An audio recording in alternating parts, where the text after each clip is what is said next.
You said I knew when you want me. I'm gonna be there. He made $30,000 on YouTube with only 5,000 subscribers. One of the biggest myths about starting something on the side is this idea of balance. No brand deals, no viral shorts, just one thing most creators never think to do. It's so difficult to spend 40 plus hours a week at a place that isn't exactly where you'd like to be, and then to try to find the willpower to come home afterwards. This whole YouTube thing was born out of just strife, to be honest. Like, I had a day job, and it just never felt like I was in the day job that I was supposed to be in. For me, I always felt like I needed to create something else. And the thing that I couldn't grasp, even back when I was trying to get my channel off the ground, was the whole, I didn't just want to make money from one place thing. Like, at what point did you feel like it was time to add on, let alone consistent content, to building out more of a business around what you were doing, while all of this is a side hustle? Today's guest on the Think Media podcast is Nathan Eswine, a music producer, husband, and father who turned his tiny YouTube channel into a purpose-driven side hustle that helped pay off family debt and gave him time freedom in a crowded niche. And he's not just a creator, he's a builder who walked away in peace. So in today's episode, we're going to be covering the monetization model that still works even in 2025, how he built systems instead of burning out, and why most creators fail to grow, not because of effort, but because of mindset. So if you're just starting out, you're feeling stuck, or you're wondering if a small channel can really make big impact, then this conversation is for you. Now, Nathan, welcome to the show. Let's go, Sean. Pumped to nerd out publicly here. This will be great. Excited to pour into some new creators, talk about strategy. I think it's gonna be a great episode. So I want to go right into the promise of the title.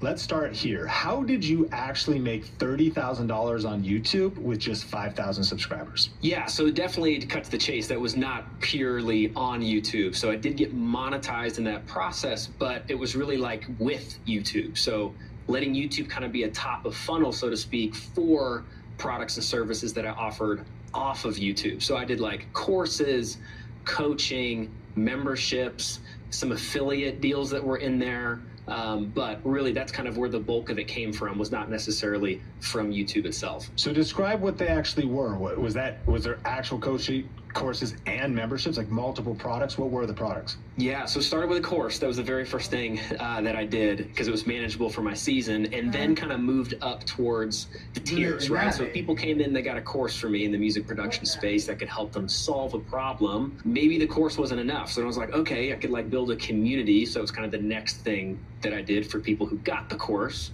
could then have some other people to hang out with, right, in the community.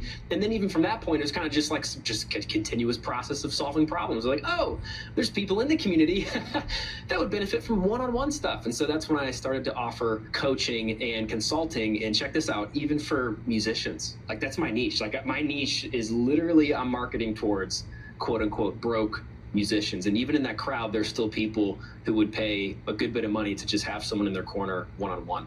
What was the name of the course? So the course was called Songflow. And for people in the music space, it's just like helping people learn how to make a song from start to finish. So in my audience, like, that is the biggest pain point, is you've got the desire and dream to write a song, but you just can't.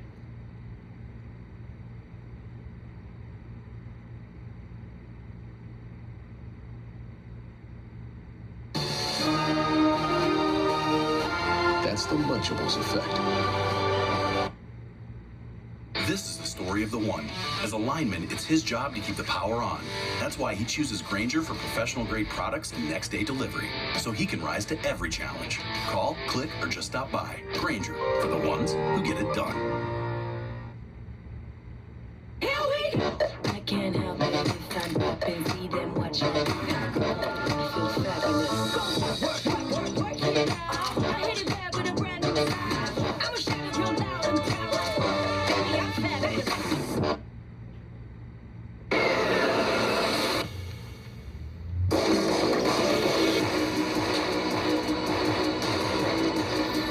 Act now to get $7,500 EV lease incentive.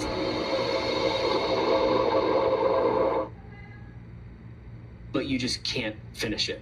right? So starting is one thing, but a lot of musicians would start, but they just would never finish their song. And so they'd have demo-itis, as I would call it, right? You're sitting on sketches, you got half-finished songs, they're not even seeing the light of day, and all you want to do is try to get them on Spotify. So my course solved the pain point of finishing songs specifically. So I could have talked about production, I could have talked about a whole bunch of other stuff, but I just kept seeing, man, even in comments on my YouTube videos, like, what you did helped me finish a song, or I'm struggling to finish a song. And so that was that first course, was trying to help people right at the toughest part of being an independent songwriter, which is actually making songs, like getting them across the finish line. Well, throughout this conversation, we're going to cover a lot of different things in terms of like maybe season of life, time management, how you got views, how you actually led into your course. But I want to drill a little bit deeper. What was kind of the timeline of starting your channel? You know, it grew ultimately, before you handed it off, to 8,000 subscribers, which is a great, solid subscriber base, but relatively small, especially for the $30,000. I'm curious, did you know you wanted to approach YouTube with this business mindset from day one? I actually did. I did. And I know it's not most people's story, but the thing was, I mean, full disclosure, hung out around Think Media. And the thing that I couldn't grasp, even back when I was trying to get my channel off the ground, was the whole, I didn't just want to make money from one place thing. Like, I understood the game of, okay, I have a YouTube channel, gets a lot of views consistently. I continue the content conveyor belt, so to speak. Okay, I could live off of like YouTube AdSense, right? But that never sounded good to me. I'm kind of like a risk adverse person. Back in the day, I was a financial advisor. So I'm kind of like conscious about that. I was like, oh, I didn't really love just one source for something. And so kind of like where that led me to think was, all right, how do I do other things? Like, what's the other stuff that I could create? And hanging around Think Media, going through some of the courses, even back in the day, like 4 or 5 years ago, it helped me think bigger. Like, I started to think, oh, okay, this is how this whole YouTube thing connects. And even to this day, right, as I get to share with people, helping them grow their channels, is like, YouTube's a playground. You know, and like, man, you can just play on whatever part you want to. You don't have to do what everyone else is doing. You don't have to chase a whole bunch of trends while there can be strategy there. It's like, man, if you roll up to the playground and you love the monkey bars, like, go play in the monkey bars and do one over and over again. You don't have to go play in the slide. You don't have to go play in the sandbox, right? And so that was kind of the perspective shift that I needed before I really dug in, actually created the channel, started publishing videos. I'm the kind of person that needs to know, where is all this going? And so even with the YouTube channel, I'm thankful to have had the mentorship to start like that. So how long did it take to hit 1,000 subscribers originally? That was about 6-7 months for me. And did you get monetized? Did you get enough watch time hours, relatively same amount of time? Yeah, about the same time frame. They both kind of lined up perfectly for me. So it was about 6-7 months in, after publishing consistently, that I was able to apply for the partner program. And what was your season of life at the time? Family obligations, kids, anything? Yeah, man, it wasn't too pretty. That's like the origin story. SparkNotes version is like, okay, this whole YouTube thing was born out of just strife, to be honest. Like, I had a day job, multiple day jobs, and it just never felt like I was in the day job that I was supposed to be in. And so for me, I always felt like I needed to create something else. And I always was moonlighting as a songwriter. So my channel was about helping people make songs, but I was actually a songwriter and producer. So that was always my side hustle that I did. And man, music industry is pretty insane, right? So I was trying to think of a way, okay, I'm already making songs. Is there a way that, like, what's another angle I could take with this whole making songs thing? And it dawned on me, oh, I could like teach people. Like, I'm already making songs. I might as well turn on the camera while I'm making a song for a project and talk about how I'm doing it. Maybe people would find that interesting. I was kind of the guy, like, in the songwriting circles where people would just ask me, like, hey, Nathan, how do you get your vocals to sound like that? Or what was that production thing you did on the drums? And so I just started answering questions that a lot of fellow songwriters and producers were asking me. And so that's kind of where the whole thing started, was getting like clear on that initial set of content that I was going to make. Where were you living? So living in an apartment with my wife, and got the day job dread going on. We are in debt too, and just trying to think of ways to make more money to get out of this kind of daily grind. And so, like, mad respect for anyone who's just in that spot right now. I just really, really get it. Like, it's so difficult to spend 40 plus hours a week at a place that isn't exactly where you'd like to be, and then to try to find the willpower to come home afterwards or get up early beforehand and turn it on to try to create something. It's difficult stuff. There's this, in Ecclesiastes, there's this verse that's just always stuck with me, which is, in the morning sow your seed, and in the evening don't let your hands be idle, for you don't know which will prosper, right? This or that, or both will do equally well. And that's a hard tension to live in. So that was the tension that we were in. Like, my wife and I both working full time. The dream was for her to be able to come home so we could start a family, and she wanted to be a stay-at-home mom. That was her dream, but I hadn't quite found my dream yet. And so that was the stew that we were in, is like kind of asking my wife, like, hey, what do you say we give this like a year with this YouTube thing, and we just see what happens. Okay, so I love this context, because what I'm curious is, once you decide to do the YouTube thing, Squarespace.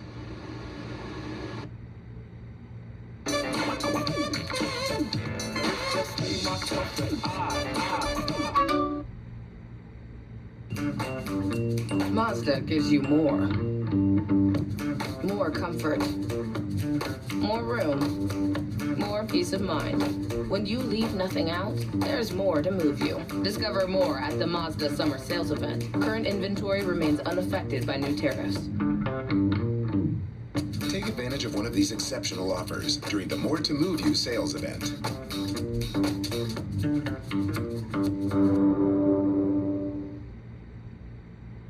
Maybe I get divorced. Please don't say that. Carrie!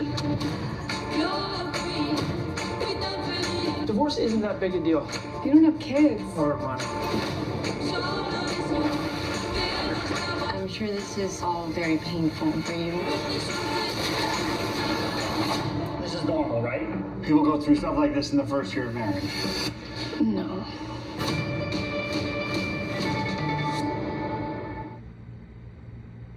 saying, how many hours a week are you spending doing it? Okay, it got down to 10. We got down to 10, which might sound epic. I don't know. If you're listening, you're like, wow, okay, how'd you do that? It was not like that at first. I mean, at first, I was probably getting a video out like once a month. There was no weekly cadence. There wasn't anything there because I just lacked the strategy. I didn't have a process, right? Like, I know we talk about systems a whole bunch here at Think Media, and sometimes if you're listening, I get it. Like, you hear somebody say, oh, you need a system, you need a better system, and you're like, yeah, okay, whatever. But it's actually true. Like, you really do. Like, if the thing you're doing isn't giving you the results that you want, you need to change the thing that you're doing. So kind of had this moment where, okay, we're spending like a month to put out a video because it's all side hustle hours, right? And trying to honor time for family, honor time for church, like the whole full life thing I think a lot of us can understand. And so we got it down slowly but surely because of a process down to about 10 hours a week to put out one video a week. What was the timeline then? Because it's hard enough to think about. A lot of Think Media podcast listeners would jump in and be like, okay, I want to start a channel. I'm in a similar boat. I've got a lot going on. Maybe I got a full-time job or I'm a full-time business owner. Where are the extra hours to actually create content? But then you add on top of that the extra hours to create a course or to create a community and to package that course. When did you do that in the timeline of this? Was it after the 7 months that you're in, you already have 1,000 subs? Like, at what point did you feel like it was time to add on, let alone consistent content, to building out more of a business around what you were doing while all of this is a side hustle? Oh man, I love this question. Okay, so full confession, right? Like, I would love to say that I knew exactly what I was doing and I totally estimated correctly how much it would be to do a course and make YouTube videos and just be a functional human being and somewhat of a good husband, right? Wrong, totally underestimated how much all that would be. So initially it's clunky, right? Like this, like the beginning of a whole bunch of things. It's just clunky and messy and you're figuring it out. And for me, that looked really bad. Like I would try to do the 10-hour-a-week thing, right, with my videos, but then you're trying to make a course for the first time and you're like trying to figure out, it's the whole pre-stuff, right, Sean? Like, where do you even put this course? And like, how does it even exist, right? And just to be clear, not trying to like make excuses or anything, but this was like before ChatGPT was like a crazy thing, right? So like, you're the one who's writing all the copy under all the modules and the emails and like all that stuff. And so initially I was like, okay, I had a kind of like a lucky strike happen and I had a video that I published around this whole time period where I'm like, okay, I think I could make a course. And it just kind of went viral for me, as we would say. And the cool thing about following the system, and like I was following the Think Media stuff, is this whole thing about ranking videos, which I know that we talk a lot about here on the podcast. And this whole ranking thing is what enabled me to buy back some of my side hustle time so that I could allocate that towards creating courses, creating products, thinking about how I would do a coaching offer, right? So what I'm trying to say is I had that video just kind of pop off, and because it ranked, meaning it would show up in search results if people were looking for a specific way to do something in a music creation software, my video just kept popping up and it kept getting views and views and views around the clock. So I thought, okay, if I'm getting views around the clock from this one video, maybe I could like go to every other week or every few weeks, I could publish a video, try to do it again, try to do like the next part. Okay, if I could rank for another topic, okay, sweet. And then that video could buy me views in conjunction, the compounding effect of that first video that I did. So maybe you can see where my mentality is going. I was like, okay, if I just rank videos and then use those, since those videos are gonna be getting views around the clock, now I'm cool burning a week to just focus on core stuff, right? Because if I got side hustle time, I think it's like choosing reality. I can't wave a magic wand, and no amount of systems, right, can, I think, fully give you everything you desire. There's just only 24 hours a day. So I think you got to come to terms with trade-offs as a creator, and maybe as a creative entrepreneur, where you're like, you want to make a course or offer something. You can't have it all. You as much as you think you can. So you got to make trade-offs. And so for me, that was my trade-off. I'm going to try to rank videos so I can get views around the clock, and that'll buy me back time to make this course. So I want to unpack a couple of things. That is a great tip, and one of my mentors did say that. They said sometimes you got to slow down to speed up. We could get on the content creation hamster wheel where we want to do the extra thing, write a book, make a course, and yet also stay super consistent. Maybe you need to take a month or two off, or even 6 months. However, red alert, that's why I think media, we say, but if you're going to do that, rather than just stop and lose momentum, rank videos so you're still getting views, your channel's still growing while you work on that next piece, which is the path you took. I'm still curious, were you generally disciplined though with this idea that you worked 40 hours and you spent 10 on your side hustle, and maybe that 10 was disorganized, but that's how much you spent? Or maybe it was devoted to the course because you had a ranked video, or maybe it was devoted to the next video, but roughly it was always 10? Or was there times where you were really like, it was 20, it was 25, there was marriage stress, like you were really grinding certain weeks? 100%. Yeah, absolutely. I think when I was getting first started on this whole YouTube thing, like fellow listener, if you're out there, I'm sure you've. At Tropical Smoothie Cafe, hitting your protein goals is a breeze. It's tropic time. Earn a respected accredited bachelor's degree in as little as 2.5 years with WGEM. It's the Sleep Number biggest sale of the year. All beds now on sale. So you can take home our coolest deal. Up to 50% off our limited edition smart bed. Only at Sleep Number. Life insurance that meets your needs now for when they need it most. With help from your State Farm agent. Contact State Farm agent Rick Papp today. Like a good neighbor, State Farm is there. Get a quote today. Fellow listener, if you're out there, I'm sure you've watched your 11th video of someone talking about how they got to where they're getting to. I did the same thing. And I remember one creator that I watched, I can't remember his name right now, but he said that he thinks one of the biggest myths about starting something on the side is this idea of balance.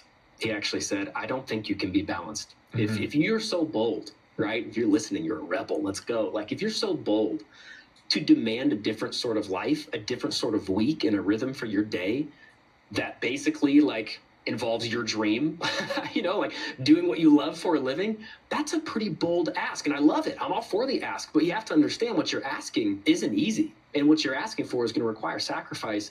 And so I really took that to heart, Sean. Like I was like, okay, I'm not going to try to buy into this myth that everything's just going to be perfect and that I can just plod along, 4-hour work week. Like, hey, mad respect for Tim Ferriss and everything. I just think, man, there's a startup season and you're going to have to give up to go up, as John Maxwell would say. And so like for us, it took a conversation with my wife. Oh my goodness, the biggest thing I could say, you got someone else in your family, someone else in your household, I don't know, even a roommate or something, it's worth communicating. So I kind of like, I'm nerdy. And so, like I said, I was financial advisor and stuff. So I kind of like put up this whole business plan and shared it with my wife, you know, and bless her heart, she's so supportive. She has no idea what she's looking at. I'm like, babe, okay, if I could just, anyone else get this? Like, I get these subscribers.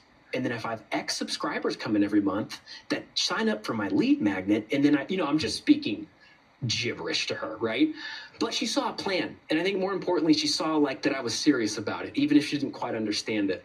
And so because of that, communicating with my spouse, communicating with people who are in the home, it gave me the opportunity to burn the 20 hours in a week. Maybe sometimes it was 30. To be completely honest, for 4 years, half of a Saturday in our home was just Nathan's side hustle day. It was an agreement that we came to. It was part of the thing.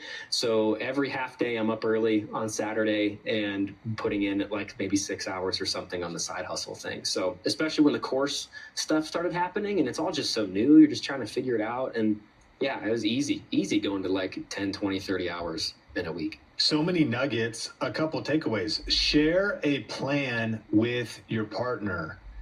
That's really powerful to think about. And it doesn't have to be some sophisticated business plan, and they may not understand it. The fact you even have a plan.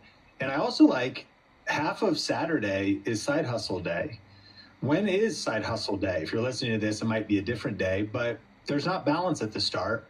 These are some really powerful insights. Now, I do want to mention, because we're talking about ranking videos, we're not going to go super deep in this episode to it, but if you're listening to this and that's a new concept, we are obsessed with ranking videos at Think Media. If you've never learned about our 7-step system to do so, you actually can get access to a free class where we'll break everything down, and you can go to thinkmasterclass.com. We'll link that up in the show notes. You can watch this class on demand. It's a free YouTube strategy class, and we're going to show you the one strategy that's generating over 122,000 views a day across our channels, and also how we're earning over $100,000 per month without relying on YouTube ads. So the cool thing about this class is whether you're just starting out or you're trying to get momentum, it's going to teach you how to make videos like Nathan's talking about that are getting views for weeks, months, and years to come. Not only so your channel grows, but also so that maybe you could build that other piece of your business plan out, whether that's a course, coaching, a book, or something else. So don't put this off. It's free. It's on demand. As soon as you're done with this conversation, this podcast episode, head to thinkmasterclass.com and you can stream that free YouTube strategy class today. So Nathan, I want to go back and unpack this a little bit, because there was a couple things you were also balancing to get clear. Some weeks it's 10 or 20 or 30 hours. YouTube videos, course content. I'm curious how much time you were devoting to learning. You are a Video Ranking Academy student, our main course. You joined the program, but I'm sure you're watching YouTube videos, you're listening to podcasts, you're trying to read books. You're just a voracious learner like everyone that's listening to this is right now. And so how did you break up that rhythm of learn, do, implement, figure out how to package a course, a whole nother skill? You're like, man, I have another skill I got to learn. How do you do that? What was kind of your learning rhythm? Oh, I love this question. This is such a good question that we're still answering with our students to this day. How do you do the whole learning the stuff and then doing the stuff, and how do you balance those? For me, again, a lot of it is just ugly at first, but you figure it out over time. I made use of my commute. And I know this isn't necessarily a new idea here at the Think podcast, like the idea of your, YouTube education happens in the car. And maybe that's like the audio version of a course module, or it's a podcast episode, or it's saving a video for later that you just have the audio going. I made use of that time. I really did. And so for me, it was like 30 minutes there, 30 minutes home. Sometimes it was traffic, it was longer. And I was like, hey, cool. And so I just kind of adopted that mindset of like, I know what I'm doing anytime I'm in the car. And to be honest, this might sound kind of crazy, that habit just spilled over, and it was kind of like anytime. The countdown to School Year's Eve is here. Grab all their faves for the biggest day of the year. Introducing Blueprint AI, built by designers.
that habit just spilled over, and it was kind of like anytime I was in the car, it just became a habit.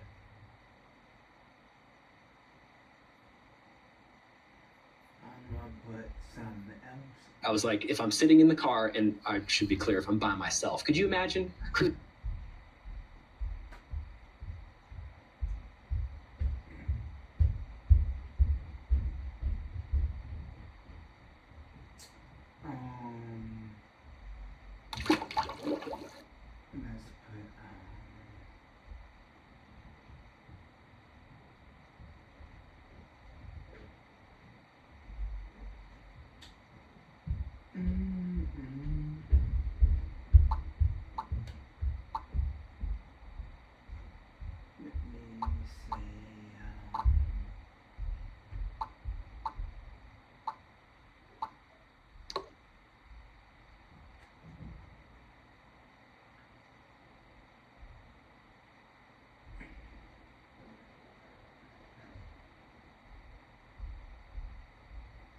The Office? Attention, everyone! I'm not going down for this! What is it more of? Parkour! Parkour!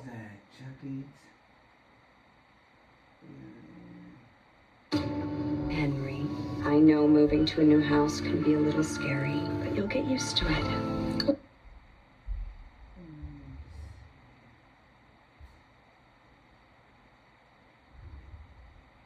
The train just flew off. Got your people around!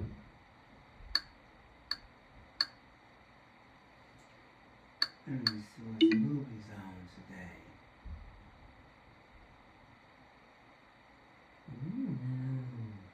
today. It is time to take the next step on your journey. I'm not. What is it about my father? My parents are inviting us to the summer place for the big one.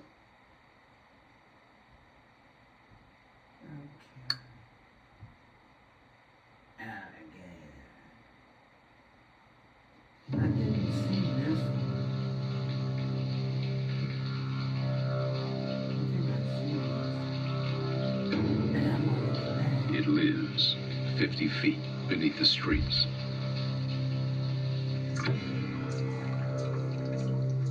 It's 36 feet long. It weighs over 2,000 pounds.